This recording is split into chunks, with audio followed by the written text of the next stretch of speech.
You are not going to believe what George Lucas just said at the Cannes Film Festival when he was asked about Star Wars. It's truly amazing, and it proves once and for all that the garbage that Disney has been peddling out is not real Star Wars. Let's listen to the creator of Star Wars. I would say, well, it's all white men. Most of the people are aliens. And the idea is that you're supposed to accept people for what they are, even if they're big and furry, or whether they've got they're green and whatever.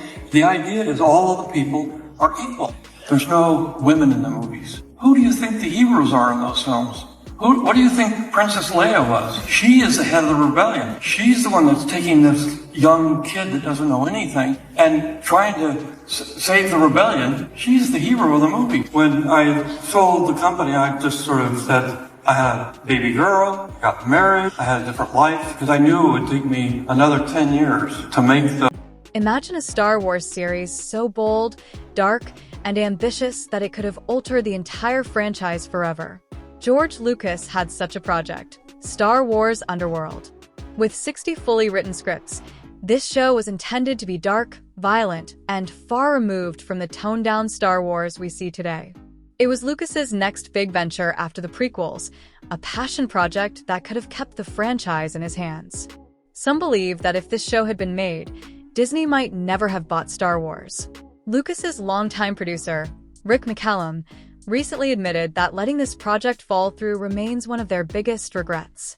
He described Underworld as groundbreaking, edgy, and a stark contrast to the family-friendly content Disney now produces. Rumors are swirling that Lucas may be attempting to revive this project to give fans the authentic Star Wars experience he always envisioned. So, what exactly happened to this show? And is there a chance we could finally see it come to life? Let's dive in. Did something very interesting with Star Wars, if you think about it. The good guys are the rebels. They're using asymmetric warfare against a highly organized empire. I think we call those guys terrorists today. We call them Mujahideen, we call them Al-Qaeda. When I did it, they were Viet Cong. Exactly. So were you thinking of that at the time? Yes. So it was a very anti-authoritarian, very kind of 60s against the man kind of thing, nested deep inside of a fantasy. Or a colonial, we're fighting the largest empire in the world. Right. And we're just a bunch of hayseeds in coonskin hats that don't know nothing. That's right. And it was the same thing with the Vietnamese. Yep. The irony of that one is in both of those, the little guys won. Right. And the big, highly technical empire, the English Empire, right? The English Empire, the American Empire, lost. Yeah. That was the whole. Before Disney took control of the Star Wars franchise, George Lucas was working on an ambitious project called Star Wars Underworld. This was set to be the first live-action Star Wars series, but it wasn't about Jedi, Sith, or epic space battles. It focused on the gritty underworld of Coruscant, exploring the lives of bounty hunters, scoundrels, and crime syndicates operating in the shadows of the Empire. Lucas had assembled a team of world-class writers, and Rick McCallum confirmed that they had 60 fully completed third-draft scripts. The show was intended to be dark, violent, and even sexy, a word never before associated with Star Wars. Lucas planned to spend $40 million per episode, amounting to $2.44 billion for a 60-episode run. By comparison, Anda costs about $4 million per episode. This series was Lucas's next major project after the prequels, meant to bridge Revenge of the Sith and A New Hope, exploring how the Empire consolidated power. There was even a tie-in video game called Star Wars 1313, with Boba Fett as a key character, suggesting he would play a major role in Underworld. However, Lucas needed a network partner, and while HBO seemed ideal, a last-minute scandal involving its CEO derailed the deal. With no funding, the project stalled. Lucas, approaching retirement and starting a new chapter in his personal life, ultimately sold Lucasfilm to Disney for $4.05 billion. McCallum believes Underworld was so revolutionary that Disney would have never purchased Star Wars had it been in production. Now, whispers suggest Lucas might be trying to resurrect the project, hoping to finally deliver the darker, more mature Star Wars he envisioned. Spent 5 years trying to create. We'd come up with 50 episodes for a Star Wars TV series called The Underworld, which was dark, sexy, amazing, nothing to do with the films whatsoever. But the problem was each episode, our episode, was bigger than any of the films. And we just could never get the budget down to a place where you could make a TV show that could go on for 5 years. So that was a blow to us. Why didn't it was they just give too it expensive? It was too like $40 expensive? million an episode. You know, each one had more effects than the film did. Let's talk about Star Wars Underworld, the series responsible for creating modern-day Star Wars that never released. It was going to be awesome. Boba Fett was going to return along with the rise of Lando, essentially answering every question from episode 3 to 4. When George Lucas made the announcement of the series, people went insane. Even having the young actor of Boba Fett, Daniel Logan, reigning with none other than the actor of Darth Maul. However, soon after its announcement, it fell apart. Although Lucas wanted to make every episode feel like it cost $20 million to produce, he only had about 2 to 4. And they had concept artists working around the clock for 7 months, loading the project's initial 100 episodes to 400, and they literally told the writers not to worry about the budget and just to think as big as they could. And so, believe it or not, in 2010, Lucas announced that the series was going to be put on hold due to financial constraints, with the only piece of evidence for this entire production being this leaked test footage. I don't believe the job of CG animation is to create animation that looks realistic, because that's what live action movies are for. The charm of an animated film is the fact that it's done in a particular style, an artistic style. In this case, we went retro into the 50s and 60s and used the style of Jerry Anderson, who did a TV series during that period called Thunderbirds. And they were marionettes. And so you'll notice on this thing, you see the paint on the characters. They've been painted. They're painted characters or not. And they're very, very, very stylized. And I think that's what animation does best. This is the thing that it can do that live action can't do.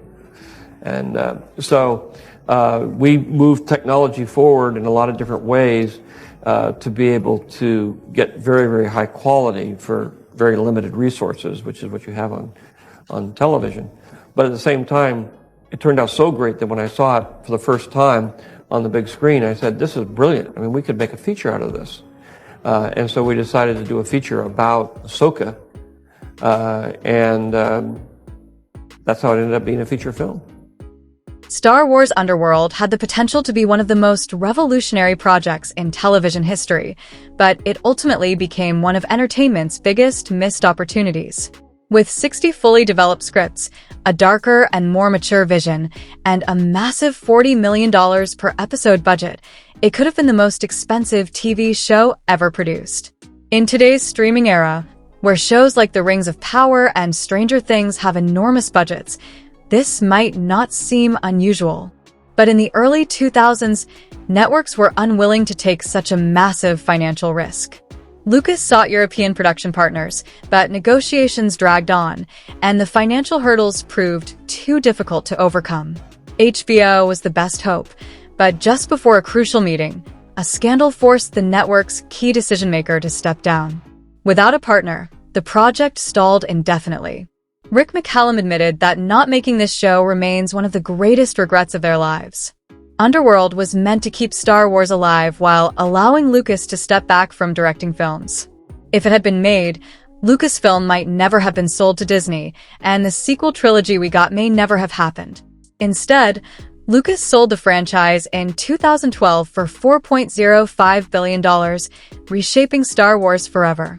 Imagine a world where Underworld became a groundbreaking hit, setting a new standard for Star Wars storytelling, darker, more complex, and more engaging. Instead, Disney delivered a safer, nostalgia-driven version of Star Wars. To this day, Disney owns the Underworld scripts, but shows no signs of producing them. Now, rumors suggest Lucas may still be fighting to resurrect the project outside of Disney's control. Could this be the comeback fans have been waiting for? The whole thing in Star Wars was to take, ideas, psychological ideas, from social issues, political issues, spiritual issues, and condense them down into a an easy to tell story of those stories. The Force basically came from, distilling all of the religious beliefs, spiritual beliefs, go all around the world, all through time, finding the similarities, and then creating an easy to deal with metaphor for what religion is. And the point is that in the very beginning, when you have people worshiping rocks and deer, they called it life force. In school, I was of the, angry young man. Sure, you were a rebel. I come out of anthropology. Yeah. So my focus is social system. And in science fiction, you got two branches. One is science. Yeah. And the other is social. Right. I'm much more of the 1984 kind of guy. Sure. I am THX 1138. The spaceship guy. Yeah. The spaceship, I got into spaceships out of cars. Yeah. I love cars. I love going fast. Going fast. So I like spaceships. Yeah. But it isn't the science, aliens, and all that kind of stuff that I get focused on. It's the how do the people react to all those things? Yeah. And how do they accommodate them? Yeah. So that's the part that really fascinates me and I'm interested in. You did something very interesting with Star Wars, if you think about it. The good guys are the rebels. They're using asymmetric warfare against a highly organized empire. I think we call those guys terrorists today. We call them Mujahideen. We call them Al-Qaeda. When I did it, they were Viet Cong. Exactly. So were you thinking of that at the time? Yes. So it was a very anti-authoritarian, very kind of 60s against the man kind of thing, nested deep inside of a fantasy. Or a colonial, we're fighting the largest empire in the world. Right. And we're just a bunch of hayseeds in coonskin hats that don't know nothing. That's right. And it was the same thing with the Vietnamese. Yep. The irony of that one is in both of those, the little guys won. Right. And the big, highly technical empire, the English Empire, right? the English British Empire, the American Empire, lost. Yeah. That was the whole point. But that's a classic us not profiting from the lesson of history, because you look at the inception of this country and it's a very noble fight of the underdog against the massive empire. You look at the situation now where America is so proud of being the biggest economy, the most powerful military force on the planet. It's become the empire from the perspective of a lot of people around the world. It was the empire during the Vietnam War. But we never learned, from England or Rome or, a dozen other empires that went on for hundreds of years or sometimes thousands of years. We never got it. We never said, well, wait, this isn't the right thing to do. And we're still struggling with it. And they fall because of failure of leadership or government often. And mostly you have a great line, which is, so this is how liberty dies. We're in the middle of it right now. To thunderous applause. Exactly. It was a condemnation of populism in a science fiction context. That's a theme that runs all the way through Star Wars. I think science fiction is so good at these kind of social themes. Yeah, the great thing about Star Wars is I had a vessel that I could throw anything into. Yeah. But one of the biggest problems you have in science fiction with movies, they don't have it in books or anything, but in movies, you have to create a real world. Yeah. And it's a real world that doesn't exist.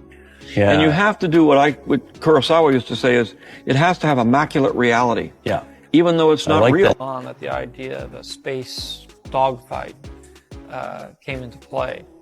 Wouldn't it be interesting to take that kind of visual excitement and put it into outer space? So it was written, I think, very early on. It's in almost all the drafts of the screenplay. And I had no idea at that point how I was going to accomplish it. So it really wasn't until I sat down to figure it out and got together with some of the people who I brought in to start ILM that we began to focus on the fact that we would have to create a different technology in order to accomplish that. The approach that I had, which is to do it editorially rather than pictorially, I think I had from the very beginning, because it seemed inconceivable that I could actually do what Kubrick had done in 2001, and have it be done for any kind of amount of money that I would have access to.